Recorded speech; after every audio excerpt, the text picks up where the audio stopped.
shangilia. Asifu Bwana, sifu Bwana wa mabwana. Shangilia, shangilia. Piga kelele kwa Bwana. Shangilia, shangilia. Asifu Bwana, sifu Bwana wa mabwana. Shangilia, shangilia. Piga kelele kwa Bwana. Shangilia, shangilia. Asifu Bwana, sifu Bwana wa mabwana. Ametukuka, ametukuka milele, ametukuka, ametukuka milele, ametukuka, ametukuka, ametukuka milele, ametukuka, ametukuka, ametukuka milele, ametukuka. 1 2 let's go.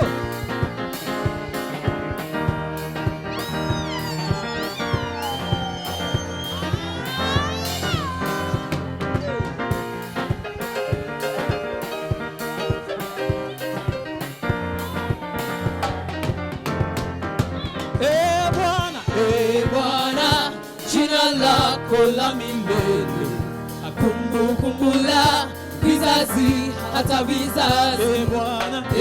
Bwana, jina lako la milele, kumbukumbuka vizazi hata vizazi. Mataifa yote msifu Bwana, enyi watu wote mhimidini. Mataifa yote msifu Bwana, enyi watu wote mhimidini. Msifuni kwa mfumo wa baragumu, msifuni kwa kinanda na kinubi, msifuni kwa matari na kucheza. Kila mwenye pumzi na msifu Bwana.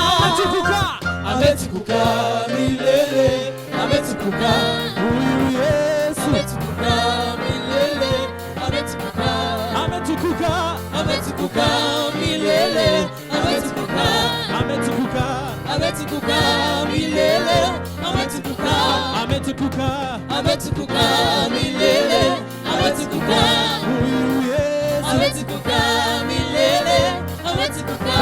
Shangilia, shangilia. Piga kelele kwa Bwana. Shangilia, shangilia. Sifu Bwana, sifu Bwana wa mabwana. Shangilia, shangilia.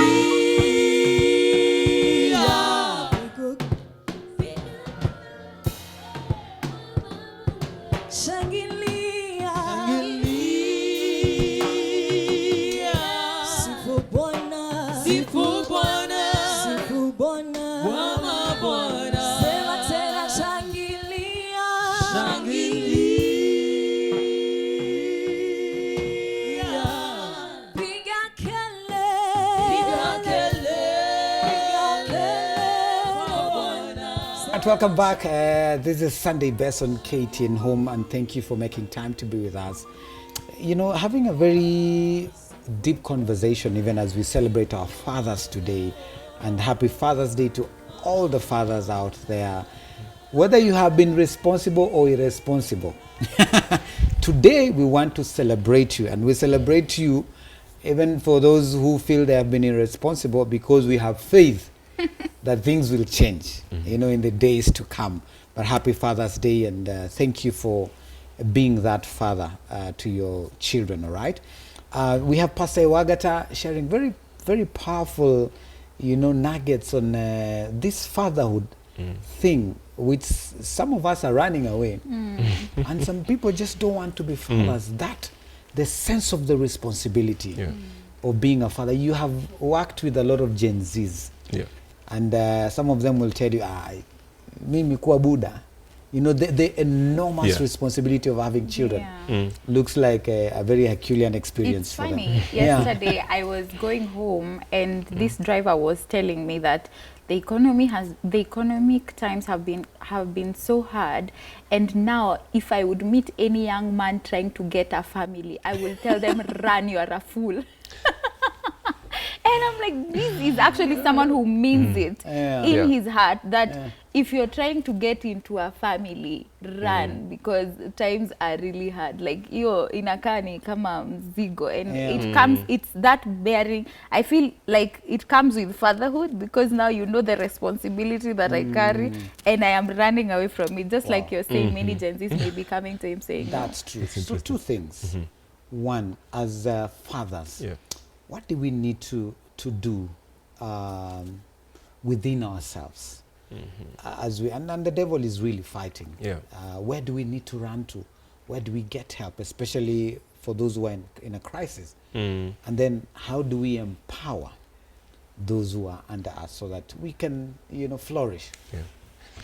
The story of the prodigal son comes to mind. I think the details of that story probably were that alienda akachafua, probably had some kids out of wedlock, because the kind of entertainment that he was engaged in, I don't think was celibate.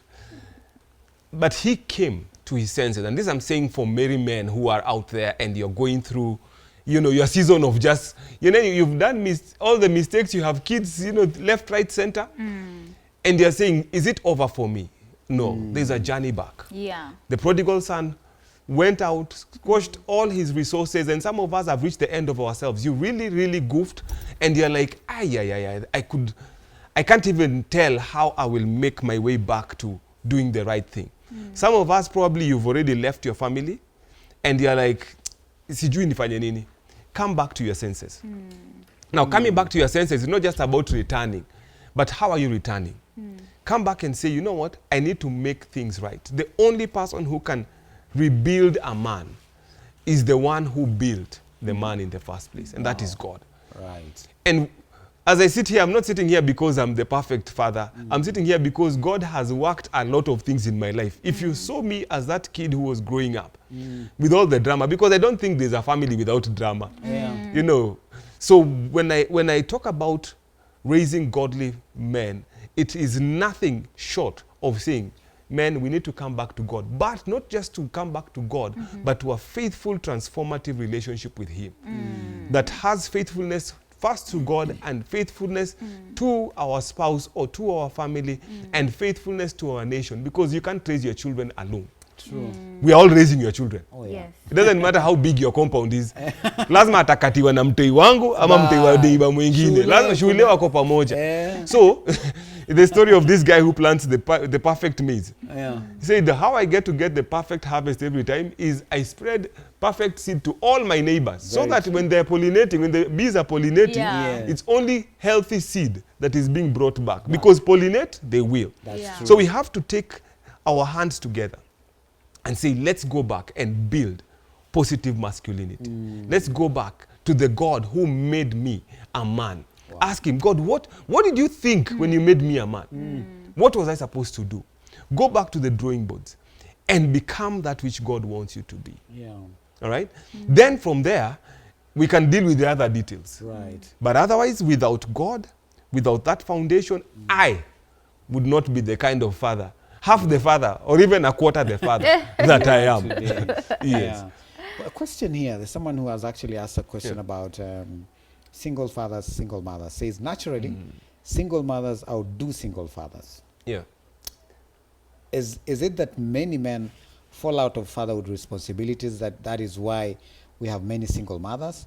But on the same note, there are single fathers out there taking, the same kind of a situation, rather walking, the same line. What do you make of such a situation?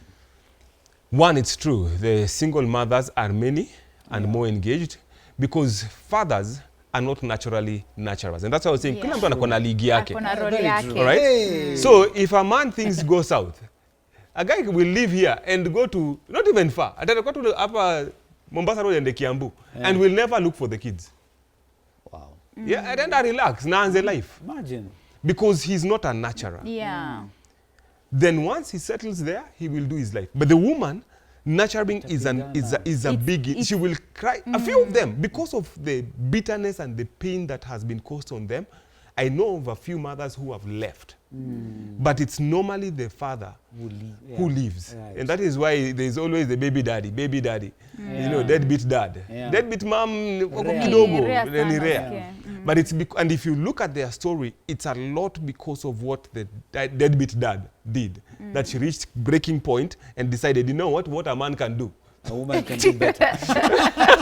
You know this phrase. Oh. So that's the thing that we need to come back to and say, fine, these are the single women.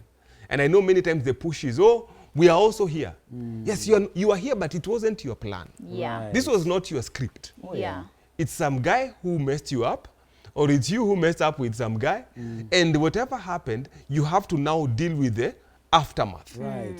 And try and be the best of it. One of the things I say, if you're a single lady raising boys or raising children, Yeah. again, we have a community. And this we have had to do many times, where a lady says, you know what, I have a son, he needs a father figure. Or he needs a man in his life, because there are things I can't talk to him about, or he's reached a place where he's saying, you know what, he ni umama. And let me tell you, the system, the server in a boy's life Yeah. has some things that they identify. When a man speaks, they hear. When a woman speaks, they just shut down. Yeah. And so he needs a father's voice. And because I'm not just a father to my children, I want to be a father in the community. Right. I extend my hand and say, let him come, hang out with me. Yeah. Let's play basketball with them. Let's journey with them. That's what I do. That's why I still work with young people. Right. Because I know for 90% of them, they may never have seen a father in a home setting and in a community setting who is doing the right stuff. So come and see, come and hang out in my place, come and let's do stuff. Yeah. And they say, oh, you mean it's not all fathers are like that? Yeah. So find men who have made that choice to walk faithfully Right. and introduce your children. That's how some of us survived. We didn't have the perfect fathers, but we also had models around us who we said, let me talk to this one. Let me drive this guy. As I drive him, I'll hear what a father talks to with his children. Right. As we drop them in school, I'll hear how he relates with his mother as we have dinner. And from there, I can learn from other faithful men. Yeah. I think that answers the question of if you are a single mom and you have a kid and you decided, because I know people actually wake up one day and decide, uyu mbaba, tena si, they will not allow communication with the kid, the fathers will never see their children. Would you say look for, as you've said, look for someone else? Or if the father is still there, what would you recommend? If the father is there, allow him space. Now, I know that many times there's good reasons why you left. There's always good. There's definitely good reasons. Because Yeah. I don't think you just left. He was such a nice man. Yeah, I know. No, there was good reasons why you left. And sometimes, and I've had to deal with couples where the father is, not born again, is a drunkard. This lady has given her life to Christ. And this is the classic scenario. She has tried her best. This guy is just... Every time I take my kid, he comes back with another curse word, comes back with another habit, and so she's finally cut it off. And for one sad scenario, this happened to this lady with her son, and the son got a girl pregnant and had a baby. Now the girl said, I don't want this boy in my son's. This girl says, I don't want this guy in my child's life. And guess what? The mother-in-law wants to also see the child, but she can't.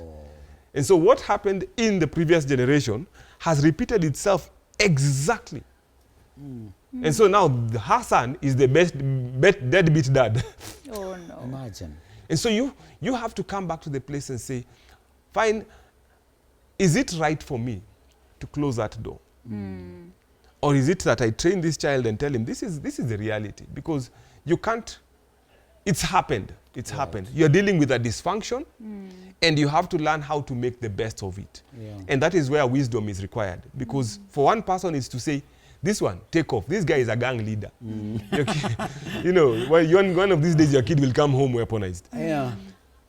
Look at your situation and determine. If Yeah. it's just, he pampers them, he buys them good stuff, and then they like him more than your self-esteem issues. Deal with your self-esteem issues. Allow the child to go and engage with the dad, because like it or not like it, there's something so distinct about the biological father or the biological mother of a child that you can never negate or replace with anyone or anything else, not even a spiritual father. Your story stand about it. That's another story for another day. Wow, we want to bring this to an end, but just encourage the single dads as well, and you know the hardship of nurturing. It can be really hard for them. Do they need to reach out and find a helping hand? How do they need to walk that journey with their children so that their children also become great people in society? Thank you. I think that's a good question, because they are single dads, and unfortunately they are judged more harshly. True. Because they're like, ulifanyia huyo manzi nini akakuacha paka na watoto. So coming back to them and just saying again, find a community. Right. For the single dad, I think the challenge is, you know, I can't get a houseboy. For the lady, a house girl works. And so for the single dad, it's very complicated for them. And so the community has to be built outside the four walls of your house. Right.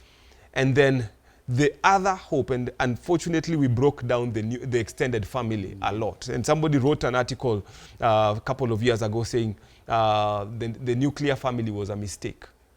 Because in an event like this, and it may be single dad because of a bereavement, he lost the wife. That's where your sisters, the sisters-in-law, the aunties come in and they nurture. And these kids can be able to grow in such a setting. I have a friend who lost the sister, and she's actually stepped in to help raise these children, because the guy is not planning to get married anytime soon. And she's actually become literally the mother to these other children, in addition to her own children. Because the extended family still works. That is the ideal. In the absence of that, again, the church community. A community that has the same values, same beliefs, they are holding things in common, and they're able to say, let us raise these children together. I'll take them to school, but there's a teacher there who knows how to handle female issues, especially if you have daughters. Then they can be able to help navigate that. But there are also some amazing good dads who have been able to straddle and do amazing stuff. And I think there was a movie about this Kevin Hart movie about the dad, you know, having this kid. And it's a show of just how fathers struggle more than mothers to raise, because nurture is not part of us. I can go provide, bring the food home, and settle and wait to see the maturity coming out. So we pray for the men. Wow. I mean, I think that covers it all, and I know we have like a minute to the end. And probably we've picked some of the things in the conversation about this question, but why is it very, very important for any child to be brought up with a father figure present?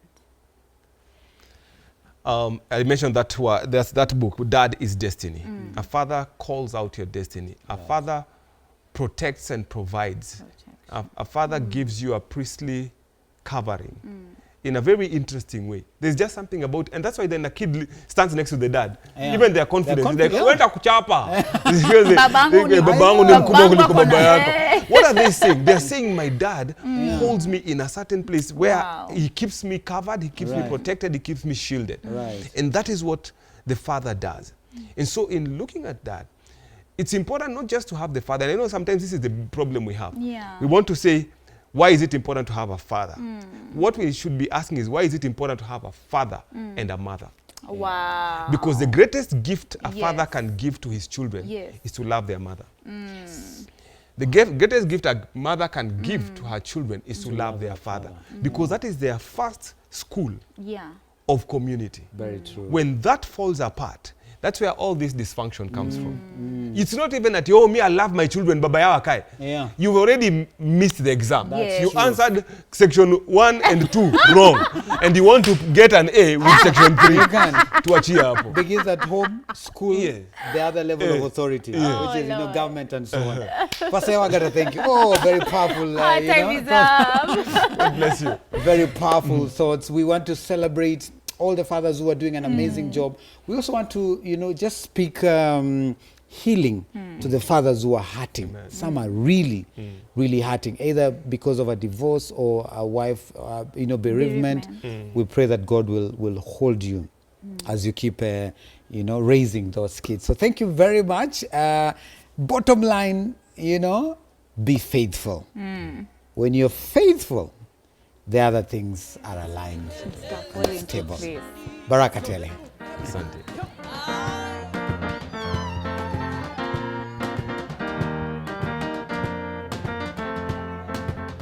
Hizi ni kelele za nini? Hizi ni kelele za ushindi. Hizi ni kelele za nini? Hizi ni kelele za ushindi. Mumepigana vita gani? Amepigana Bwana sio sisi. Mumepigana vita gani? Amepigana Bwana sio sisi. Hizi ni kelele za nini? Hizi ni kelele za ushindi. Hizi ni kelele za nini? Hizi ni kelele za ushindi.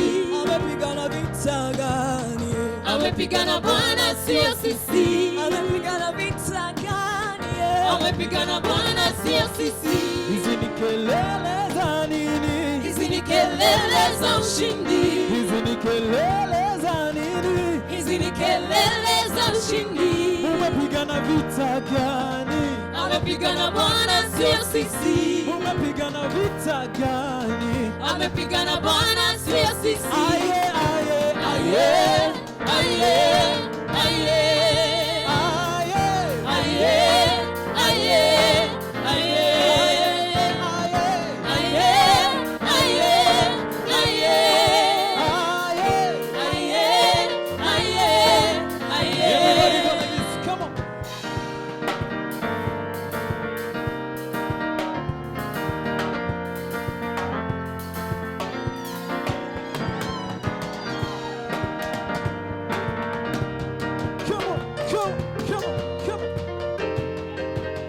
Hizi ni kelele za nini? Hizi ni kelele za ushindi. Hizi ni kelele za nini? Hizi ni kelele za ushindi. Umepigana vita gani? Amepigana Bwana sio sisi. Umepigana vita gani? Amepigana Bwana sio sisi. Oh, hizi ni kelele za nini? Hizi ni kelele za ushindi. Hizi ni kelele za nini? Hizi ni kelele za ushindi. Amepigana vita gani?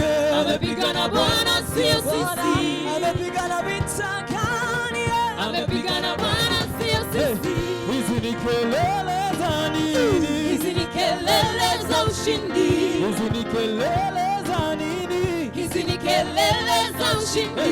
Hizi ni kelele za nini? Hizi ni kelele za ushindi. Hizi ni kelele za nini? Hizi ni kelele za ushindi. Kelele, kelele, kelele, kelele. Hizi ni kelele za nini? Hizi ni kelele za ushindi. Mumepigana vita gani? Amepigana Bwana sio sisi. Mumepigana vita gani? Amepigana Bwana sio sisi.